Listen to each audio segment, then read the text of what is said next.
Bonjour tout le monde, j'espère que vous allez bien. Bienvenue dans cet épisode numéro 2 de la chaîne Cerveau et Conso, dédié à la peur, l'incertitude et la manipulation. Alors qu'est-ce qu'on va voir au sommaire de cette émission ? Eh bien, on va s'intéresser aux grandes peurs de l'homme, aux neuromythes entourant le cerveau primitif, appelé également cerveau reptilien, le rôle de l'amygdale dans tout ça. Après, on fera la différence entre la peur et la phobie, et on va voir comment se débarrasser notamment d'une phobie avec une expérience de psychologie très célèbre sur les chiens. Et ensuite, on verra le rôle de l'incertitude dans la manipulation, avec un concept clé très très intéressant, le besoin de clôture cognitif. Et pour terminer cet épisode, on va s'intéresser à 3 cas pratiques. Premier cas, ça sera l'industrie de la cosmétique. On va voir que certains acteurs n'hésitent pas à identifier les peines, les souffrances et les angoisses que les clients peuvent avoir pour après vendre leurs produits comme étant la solution miracle. Pour le deuxième cas pratique, on va s'intéresser à une banque qui a décidé de se positionner sur la notion d'imprévu. On verra comment c'est important aujourd'hui, notamment dans un contexte d'incertitude fort, marqué au niveau économique et financier. Et enfin, on va s'intéresser à un cas de santé publique avec le Covid, ce que nous avons tous vécu depuis 2 ans. Et on va essayer de réfléchir ensemble sur l'impact de l'incertitude et de la peur sur nos cerveaux si malléables. Bonne émission, n'hésitez pas à vous abonner et à activer la cloche de notification si vous en aimez le contenu pour être tenu au courant, bien sûr, de mes prochains posts. Alors, direction Google, on tape les grandes peurs de l'homme et très rapidement, on voit qu'il y a des millions de résultats. Des millions de résultats avec des sites internet en tout genre. Alors, il n'y a rien de scientifique, mais il y a des blogs, il y a des sites journalistiques qui ont traité le sujet. Alors, c'est souvent soit des psychologues, soit des coachs en développement personnel, ou des journalistes, bien sûr. Et ce qui est assez intéressant, et qu'on peut remarquer assez facilement, c'est que les grandes peurs ont été catégorisées. Alors je vous propose d'en faire une synthèse. Alors parmi les grandes peurs de l'homme, la peur de la mort est sans conteste l'une des plus importantes. Et oui, par essence, nous ne voulons pas mourir, nous voulons vivre. Alors ça peut être bien sûr la peur de la mort pour soi, ou de celles et ceux que nous aimons tout simplement. Autrement dit, des choses qu'on ne maîtrise pas. Et c'est ça qui est difficile dans cette peur-là, c'est qu'il y a bon nombre de facteurs qui sont exogènes et sur lesquels nous n'avons aucune prise. Alors à la deuxième position, on a la peur de la maladie. Nous souhaitons garder la forme, nous souhaitons conserver notre santé le plus longtemps possible. Et on a aussi une société dans laquelle on évolue et où la médecine nous pousse à croire finalement que nous sommes à l'abri des pépins de santé. Or, on sait bien que la maladie peut altérer le bon fonctionnement de l'organisme. Et c'est encore une chose sur laquelle nous n'avons que très peu de maîtrise. À la 3e place, on retrouve la peur de la pauvreté.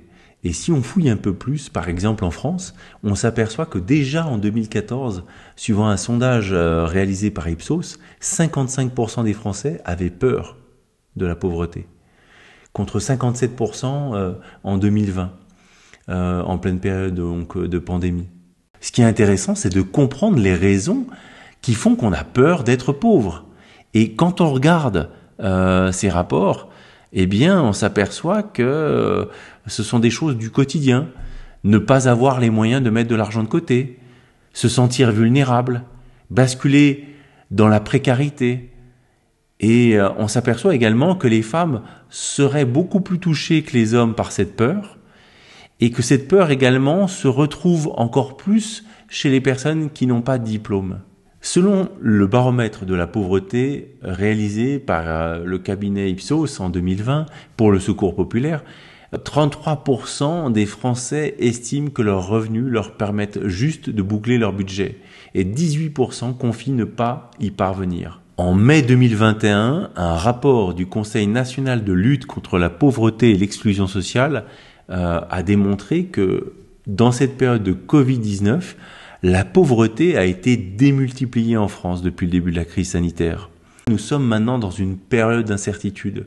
L'inflation est galopante, les taux d'intérêt remontent et dans ce micmac, on va dire, économique, eh bien, la peur de la pauvreté et de la précarisation sont d'autant plus forts. En quatrième position, on peut parler de la peur de la vieillesse. Et si on se réfère à un sondage de l'Ipsos qui a été réalisé en mars 2019 sur la vieillesse et sur le sujet, eh bien 78% des Français redoutent de vieillir. Alors quelles sont les raisons qui font qu'on ait peur de vieillir ? Première chose, c'est la perte d'autonomie. Deuxième chose, la perte de la mobilité. Et 3, la perte de la mémoire. Ce sont des éléments qui sont très fortement associés à la vieillesse et qui inquiètent le plus les Français. Ce qui est intéressant aussi, c'est de voir que quand on leur parle vieillesse, dans leur perception, les Français, par exemple, l'associent à 42% à la fragilité. Un autre élément important, c'est que 60% des personnes interrogées par Ipsos déclarent que les aînés sont insuffisamment considérés. Alors je me suis intéressé à comprendre cette notion d'isolement, parce que quand on parle de vieillesse, forcément on parle également de fragilité, pas seulement physique, mais également de fragilité sociale. Alors dans un sondage qui avait été réalisé par le CSA en 2017, on voit que 900 000 personnes en France souffrent d'isolement. 300 000, on parle même de 300 000 personnes en situation de mort sociale, c'est-à-dire avec aucune relation sur qui compter.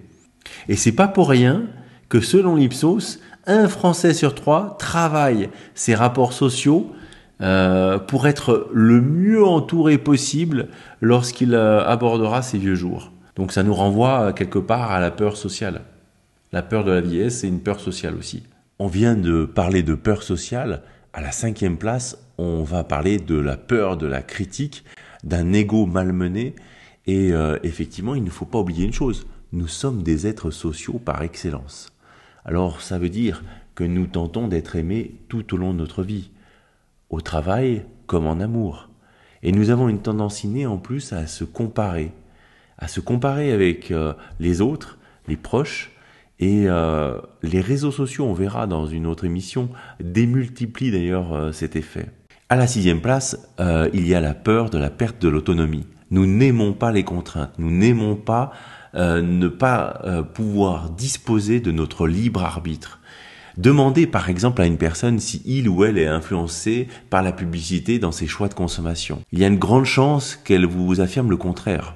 Derrière ce sentiment de perte, finalement, se joue la peur de perdre notre liberté, notre capacité à décider de nos actions ou de nos pensées. Or, la question subsiste. Disposons-nous véritablement de notre libre arbitre ? À la 7e position, j'ai envie de vous parler de la peur du changement. Changer, c'est perdre quelque part ses repères. Or, nous sommes des êtres réflexes, automatiques dans notre quotidien. Cela nous permet de prendre des centaines de décisions sans avoir à se poser trop de questions du matin au soir.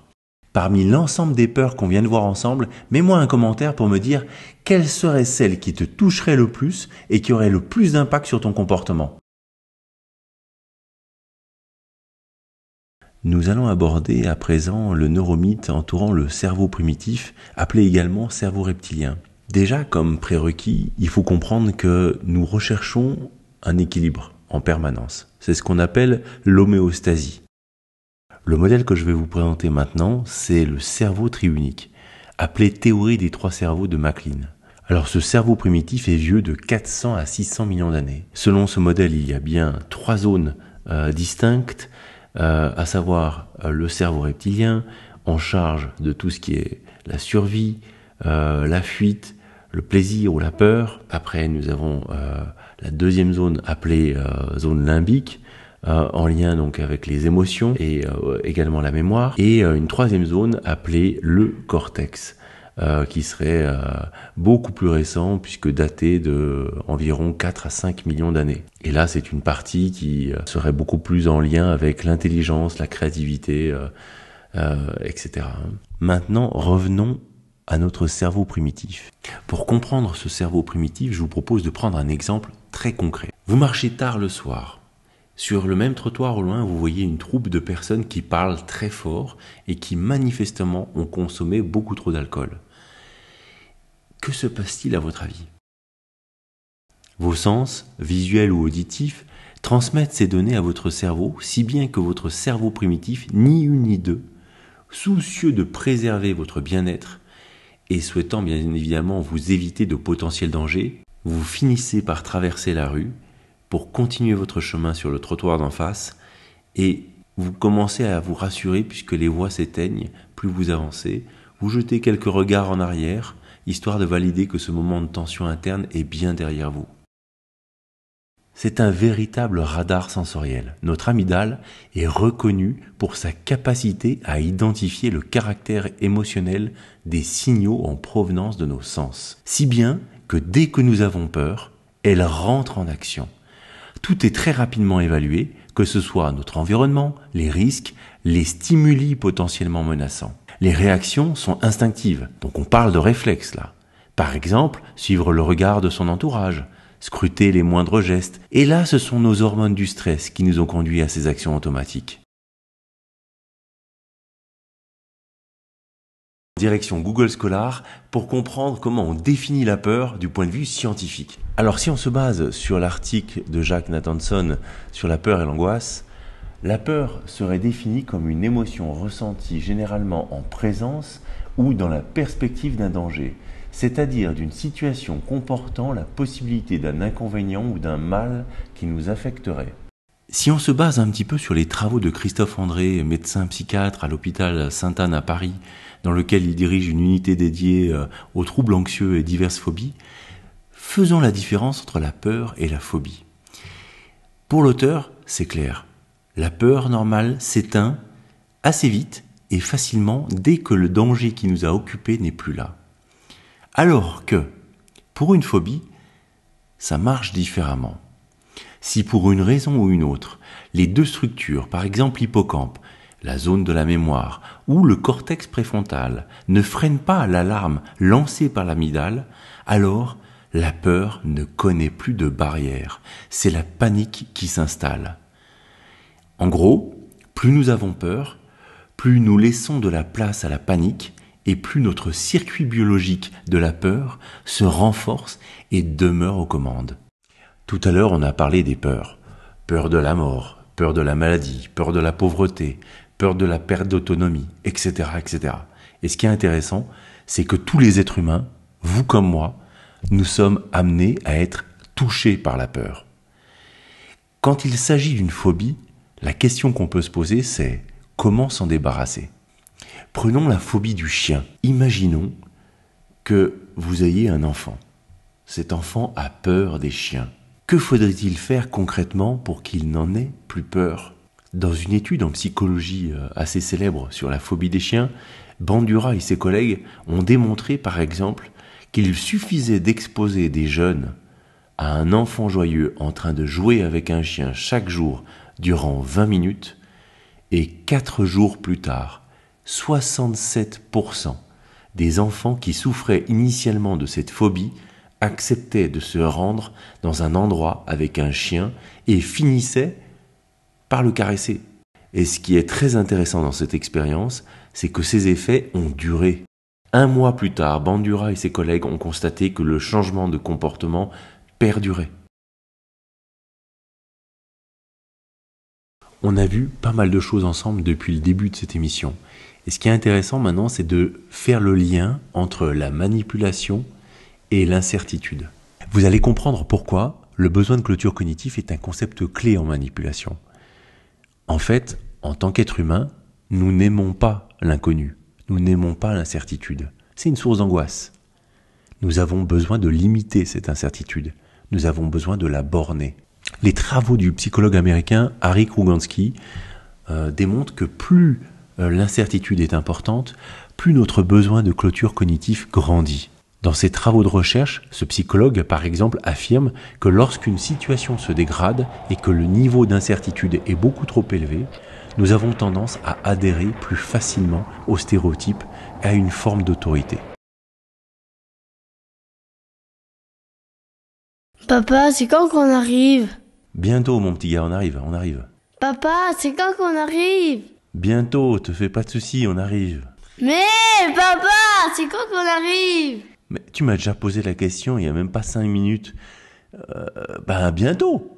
Je crois que vous avez compris qu'à travers l'exemple du papa, c'est quand qu'on arrive, eh bien, il est important de limiter et de borner l'incertitude. C'est-à-dire que si vous répétez la même chose et que bien sûr rien ne se passe, vous finissez par ne plus y croire, tout simplement. Et le problème après, c'est qu'il n'y a plus de porte de sortie et que les personnes commencent à angoisser un peu plus. Et vous voilà en pleine frénésie. Vous êtes dans un magasin en train d'acheter des produits cosmétiques. Vous avez qu'une seule idée en tête. Mincir pendant que vous dormez en appliquant la crème et avec des effets dès la 10e nuit. Vous vous imaginez aussi un petit peu sur la plage, en train de déambuler avec un corps parfait, une plastique irréprochable. Et de retour dans le magasin, on continue à rêver à d'autres choses, retrouver des plaques abdominales et se sentir à nouveau bien dans son corps. Ou alors encore gagner 10 ans avec une peau retrouvant sa jeunesse grâce à un pouvoir de réparation. Vous l'avez compris, des arguments marketing tout à fait bien étudiés et qui jouent sur un certain nombre de peurs et d'angoisses. Dans une approche neurosales dans le domaine de la cosmétique, qu'est-ce qu'on va faire ? Eh bien, on va identifier la souffrance, les peurs potentielles du client, ce qui peut être source d'angoisse. On va utiliser ce levier pour amplifier le mal-être. Et plus le mal-être s'installe, plus notre besoin de clôture cognitive s'amplifie.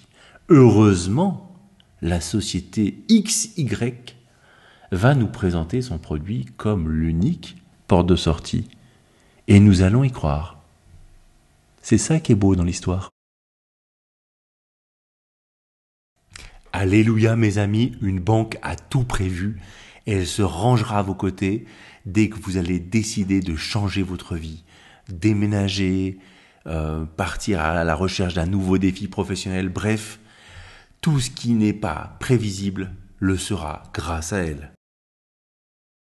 Tout se déroule dans un village en France. Il y a 3 protagonistes, un père, son fils et sa belle-fille qui viennent de changer de vie. Or, le père va poser un certain nombre de questions, bien évidemment, à son fils et à sa belle-fille. Et tout du long, nous allons voir que, par exemple, cette banque vous propose de vous accompagner dans tous vos projets de vie, d'avancer vos frais de santé, de vous encourager à de nouvelles mobilités, de couvrir vos équipements numériques. Un père qui dit à son fils et à sa belle-fille « Vous avez tout prévu, en fait ». La belle-fille de répondre « Vous savez bien qui nous accompagne ». Allez, petite devinette, mettez-moi un commentaire et dites-moi de quelle banque il s'agit. Ce spot publicitaire, c'est très intéressant. En tout cas, il s'appuie sur une peur, c'est la peur du changement. Or, lorsque nous changeons, nous perdons nos repères. Et ce qui est intéressant, c'est que quand on n'a plus de repères, on a un potentiel d'imprévu relativement fort. Et là, on a un acteur, une banque, qui nous dit en substance que pour chacun des changements de vos vies, elle sera là. Elle vous permettra de prévoir l'imprévisible et c'est quelque part très rassurant. C'est cette fameuse porte de sortie dont je vous parlais. Alors dans cette partie, je vais vous proposer de réfléchir avec cette notion d'incertitude et l'impact que ça aurait pu avoir sur nos comportements pendant cette période de coronavirus. Toute l'histoire commence le 17 novembre 2019 lorsque le premier cas est signalé en Chine, à Wuhan. Et vous voyez, c'est marrant, la première question que la plupart des gens vont se poser, c'est quand que ça se termine. Il faut rappeler une chose, cette situation, au départ, nous était inconnue. Nous n'avions pas de point de comparaison possible. Nos sens, que ce soit la vision ou l'audition, perçoivent en permanence des informations de notre environnement qui pourraient signaler un danger. Par exemple, le coronavirus est autour de nous, ou de sa potentialité de danger. La maladie n'est pas encore là, mais elle se rapproche de plus en plus. Ces informations mettent en marche notre amygdale, qui elle-même lance une alarme corporelle, l'éveil, la tension par exemple. Et le degré de dangerosité de ce danger est ensuite évalué par des structures cérébrales voisines de l'amygdale. L'hippocampe, en dehors de la volonté, le cortex préfrontal avec volonté, et tout ceci en lien avec le fameux circuit de la peur dont on a parlé au début de cet épisode. Si on se base un peu sur les travaux de Christophe André sur la peur, il soulignait que notre hippocampe, donc je rappelle la zone de la mémoire, compare cette information avec ce que nous avons déjà vécu dans le passé. Dans le cas du Covid-19, nous n'avons jamais eu de telles expériences, comme je vous l'ai dit, au préalable. Donc nous n'avons pas de point de comparaison possible. Alors le cortex préfrontal va réguler nos réactions automatiques de peur. C'est cette zone qui va intégrer dans l'équation toutes les données entre nos sens, nos émotions, notre culture, les données personnelles qui font que nous sommes ce que nous sommes. Et c'est grâce à notre cortex préfrontal que nous mettons sur pied finalement ce plan d'action en phase avec la situation et les besoins qui en découlent. Vous voyez, le problème, c'est que si les deux structures, l'hippocampe ou le cortex préfrontal, n'ont pas freiné cette alarme lancée par l'amygdale, alors cette peur ne connaît plus de barrière et c'est la panique qui s'installe. Et je vous rappelle une chose, c'est que plus nous avons peur, plus la panique prend de la place et plus notre circuit biologique de la peur se renforce et demeure aux commandes. C'est ce que je vous ai dit tout à l'heure. La question se pose, si nous avons un environnement médiatique où les informations sont répétées en continu sur l'évolution du nombre de cas, sur le nombre de morts, et tout ça marqué par des visuels relativement anxiogènes, quel pourrait être l'impact sur notre peur ? Pourrait-on envisager que cette peur ne connaisse plus de barrières et que ce soit la panique qui s'installe ? Et si c'est la panique qui s'installe et que finalement le circuit biologique de la peur demeure aux commandes, quel genre de comportement allons-nous adopter ? Nous avons été maintes fois confinés, plusieurs fois on a reçu des promesses de levée de restrictions, d'un prétendu retour à la normale, et avec des messages contradictoires. Le port du masque, pas sanitaire ou pas, le vaccin vendu comme étant une panacée permettant de stopper les contaminations, etc., etc. Le problème, c'est qu'on nous a proposé plusieurs portes de sortie qui se sont avérées inefficaces. Tout ça nous ramène à l'histoire du papa c'est quand qu'on arrive qu'on a vu tout à l'heure. Si l'incertitude était un plat, alors je vous propose d'en faire la recette. Prenez une situation inconnue jusqu'alors. Ajoutez un environnement médiatique anxiogène répété, continu, avec des discours figés, un usage de stéréotypes comme jamais. Puis prenez un cerveau basculant en mode peur-panique, prêt à accepter n'importe quelle porte de sortie pour retrouver une forme de liberté. Mettez ensuite en place un système de récompense et de punition pour les bons et les mauvais élèves. Au final, le problème, c'est que notre incertitude n'a pas été bornée puisque ces portes de sortie se sont avérées être peu efficientes. L'épisode 2 est maintenant terminé, j'espère que vous avez eu beaucoup de plaisir. Portez-vous bien et à très vite. Dans le prochain épisode, je vais vous parler de quelque chose qui me tient vraiment à cœur et qui passionne un grand nombre de lecteurs à travers le monde. La liberté financière et le changement d'état d'esprit pour pouvoir y arriver. Cette année, j'ai eu beaucoup de chance, je suis tombé sur un livre qui m'a littéralement passionné sur le sujet et j'ai décidé de vous présenter comment on peut passer d'une logique de consommateur à une logique de producteur, c'est-à-dire quelqu'un qui apporte une vraie valeur ajoutée sur le marché.